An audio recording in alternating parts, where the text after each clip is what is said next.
Et si en 2023 je devais tout recommencer, acheter mon tout premier drone ou alors un drone plus haut de gamme après un premier pour débutant, lequel je prendrais? Bon, déjà ce qui est sûr, c'est que je tenterai le truc, j'en achèterai un.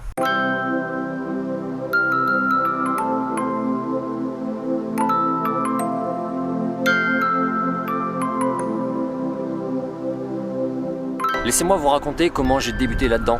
On est fin 2019, je suis encore à Paris à travailler pour la télévision et à ce moment-là, je découvre une émission qui s'appelle Décollage pour l'Amérique.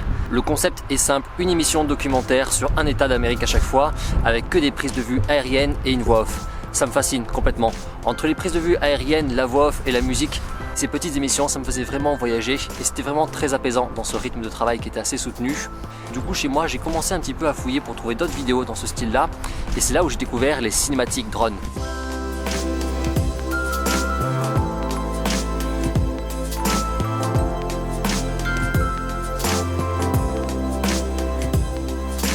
Vous savez, ces petites vidéos sur YouTube de 3-4 minutes en prise de vue aérienne avec une musique, point barre, ça m'a complètement fasciné. J'en ai regardé plein et j'ai découvert que en fait n'importe quel anonyme, n'importe quelle personne qui avait juste un petit drone, il pouvait faire ce genre de vidéo que je trouvais complètement incroyable en filmant des décors hyper beaux et en récupérant des très belles images que tu ne faisais pas du coup habituellement avec une caméra classique.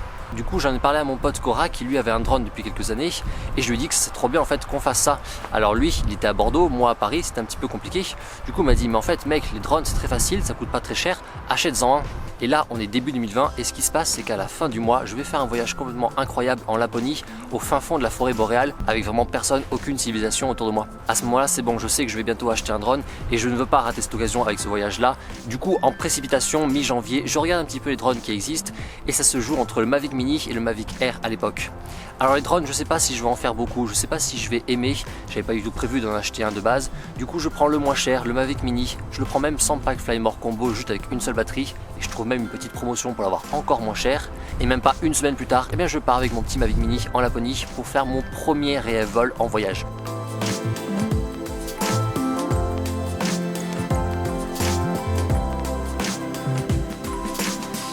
Au fin fond de la Laponie, en territoire complètement enneigé, sans un soleil de toute la semaine.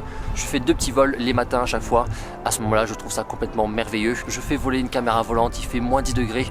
Le drone râle pas trop, il me met qu'il fait un petit peu trop froid, mais ça se comporte bien. C'est des images que je garde encore en tête aujourd'hui.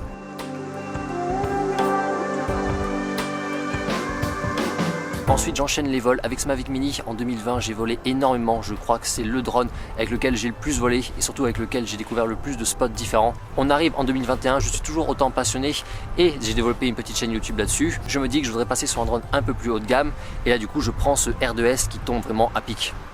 Avec, je m'éclate complètement, surtout qu'en plus, un mois avant, j'ai également acheté le DJI FPV pour me lancer vraiment pleinement dans le FPV. Je découvre ces images-là absolument merveilleuses. Bref, depuis avec ces deux drones là, le R2S et le DJI FPV, je m'éclate, je fais toutes mes petites vidéos et en fait ce qu'il se passe c'est que même encore aujourd'hui je suis équipé et j'ai les appareils qui me correspondent. Depuis un an DJI par exemple ils ont sorti 3 drones, le Mavic 3, le Mini 3 Pro et le DJI Avata. Et bien je n'en ai pas besoin, je ne les ai pas achetés. C'est dommage pour la chaîne mais pour moi à titre personnel je n'en ai pas besoin. Alors il y a quelques mois, je vous ai fait un guide d'achat pour bien choisir votre drone DJI. Aujourd'hui, j'avais envie de vous aider d'une autre manière, avec un autre point de vue. Au lieu de vous faire un guide où je me consacre vraiment sur vous, je me pose la question si moi, réellement, je devais débuter, vraiment repartir de zéro, sans aucun drone que j'ai actuellement, qu'est-ce que je prendrais, quel choix je ferais ?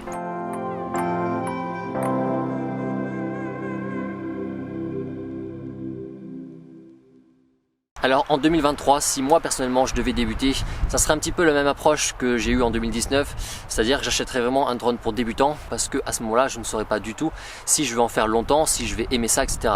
Donc accepter de dépenser beaucoup d'argent pour une activité où je ne suis pas certain si je vais en faire beaucoup, ça je ne prendrais pas le risque. Ce qui fait que même si par exemple je veux continuer plus tard, je continuerai de faire cette stratégie d'acheter vraiment un drone débutant et ensuite si jamais j'ai beaucoup de passion, de continuer en fait à en faire avec un drone plus haut de gamme dans un second temps. Du coup ça éliminerait tous les drones à partir du Mini 3 Pro, je prendrais en gros soit le DJI Mini SE, soit le Mini 2. Alors mon choix entre le Mini SE et le Mini 2, il se serait porté vers le Mini 2. Ce Mini 2 pour un petit vidéaste en herbe, pour celui qui veut un petit peu tout faire sans trop dépenser, je trouve qu'il est vraiment idéal. Tu as la 4K en vidéo Et en photo, tu as du RAW également si tu veux un petit peu retoucher tes images. Tu peux également avoir des modes panorama pour t'amuser un petit peu plus. Et tu as un drone qui te rassure un peu plus avec une portée qui est un petit peu meilleure, avec une qualité de signal qui est un petit peu meilleure que le Mini SE.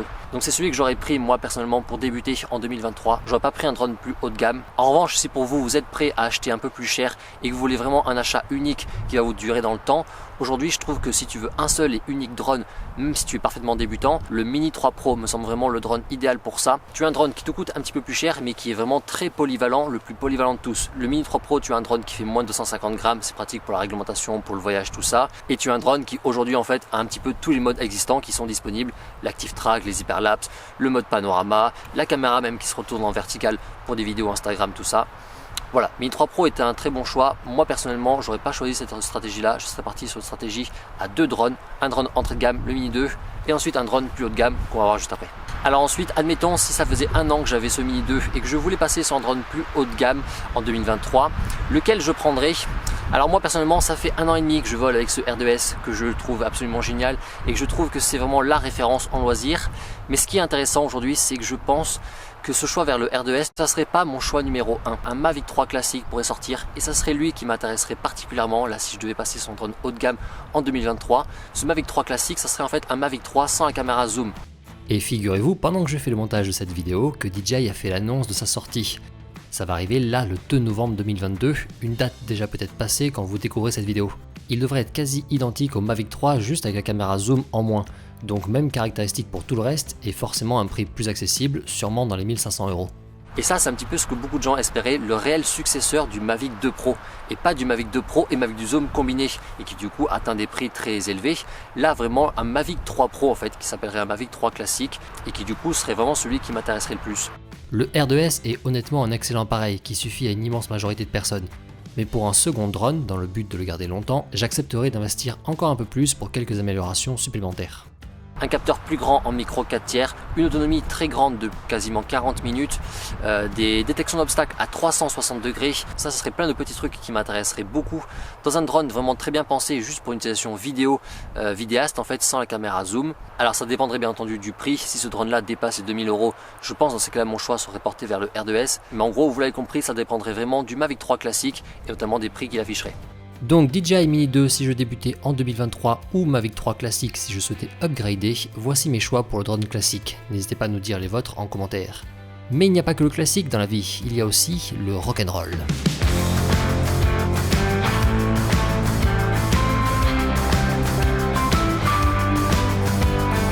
Alors pour le FPV maintenant, mon expérience à moi elle est similaire au drone classique. J'ai commencé par un tout petit drone FPV, un Tiny Whoop, un Beta FPV qui lui m'a permis vraiment d'apprendre le FPV mais pas vraiment de faire des belles images. Et ensuite je suis passé sur un drone FPV pour faire des images, le DJI FPV. Alors si en drone classique je répéterai ce schéma d'acheter déjà un premier drone entrée de gamme et ensuite un drone plus haut de gamme pour vraiment faire toutes les belles images que je souhaite, en drone FPV ce serait pas pareil parce que le drone pour débutants c'est vraiment que un drone pour apprendre. Tu fais vraiment pas des belles images à la différence du Mavic Mini pour moi ou du Mini 2 que je prendrai aujourd'hui avec lesquels tu fais déjà des très belles images. En drone FPV aujourd'hui je crois que mon choix, si j'étais parfaitement débutant, si je devais parfaitement commencer, il se porterait directement malgré le prix sur le DJI Avata. Le DJI Avata, alors c'est quand même un gros budget, mais je sais que moi par exemple quand j'ai voulu commencer le FPV, je savais que je voulais vraiment faire des images FPV. Et donc pour faire des images FPV aujourd'hui tu n'as pas le choix que de mettre au moins 1000 €. Peu importe le style de drone que tu prends, les drones moins chers, les petits Tiny Whoop, c'est plutôt pour apprendre, c'est plutôt pour faire des images pour s'amuser en intérieur par exemple également, on pourra difficilement faire des très belles images. Donc vouloir se lancer dans le FPV réellement, c'est accepter de mettre au moins 1000 €, à la différence du drone classique. Et là le Avata, je pense que je zapperai le Tiny Whoop parce qu'il a apporté des petits trucs en plus, et notamment des petits trucs qui rassurent quand tu es parfaitement débutant. Le Avata c'est un Cine Whoop, il est déjà plus petit et plus léger que le DJI FPV, il est renforcé au niveau des contours d'hélice et au niveau de la caméra également avec des petites sécurités par rapport au DJI FPV qui lui était beaucoup plus fragile, ce qui fait qu'on l'a vu dans des petites vidéos, il résiste à des petits crashs et ça pour un parfait débutant c'est quand même beaucoup plus rassurant. Il est également bien sûr stabilisé donc tu peux apprendre tranquillement en mode N et en mode S, tu y a toujours les simulateurs également pour apprendre. Alors c'est un gros budget, il va falloir compter au moins 1300, 1400 euros si tu prends la radiocommande à côté. Ça, il n'y a pas tout le monde qui peut se le permettre. Si toi tu peux vraiment pas te permettre ça parce que tu as déjà principalement ton budget pour le drone classique, dans ces cas-là, toujours pareil aujourd'hui, tu ne peux que prendre les petits Tiny Whoop de la marque Beta FPV qui sont très pratiques parce qu'ils sont déjà en RTF avec la radiocommande et le masque. Ça va te coûter 200, 300 euros, c'est un budget beaucoup plus abordable, mais voilà, tu pourras jamais faire réellement des très belles images avec. Moi pour 2023 sur le FPV, ouais, je pense que j'aurais changé de stratégie, je serais parti directement sur le Avata. Voici donc mes choix si je devais tout recommencer en 2023, le DJI Mini 2 pour débutants, le Mavic 3 classique pour confirmer et le DJI Avata pour le FPV. Après honnêtement le drone que tu prends c'est pas non plus le truc le plus important au monde. L'intro, j'essaie de vous montrer un petit peu le côté passion que tu as avec un drone, peu importe lequel tu prends. Moi avec mon Mavic Mini, je peux vous le dire, je me suis vraiment régalé, je pense même encore plus qu'avec mon R2S parce que je découvrais honnêtement plein de choses et quand tu découvres, peu importe le drone que tu as, tu kiffes, tu kiffes, tu kiffes. Il y a le côté passion plus que le côté matériel qui importe aussi. Donc voilà, si par exemple toi tu es plutôt orienté sur le Mini SE, notamment au niveau du prix, fonce réellement pour deux raisons. La première c'est que c'est super le Mini SE, tu fais vraiment des très belles images, tu fais vraiment tout ce que tu souhaites et surtout avec la tendance actuelle, je pense fortement qu'un drone comme lui à 300 euros, aussi bon, aussi abouti, on n'en retrouvera jamais. Voilà, moi je continue avec ce petit R2S, le Mavic 3 classique, même si j'ai lui, il me titille un petit peu, on verra ce qu'il lancera quand il sortira. Bref, kiffez bien tous vos vols, peu importe le drone que vous avez, faites-vous plaisir avec toutes ces petites images, c'est le plus important.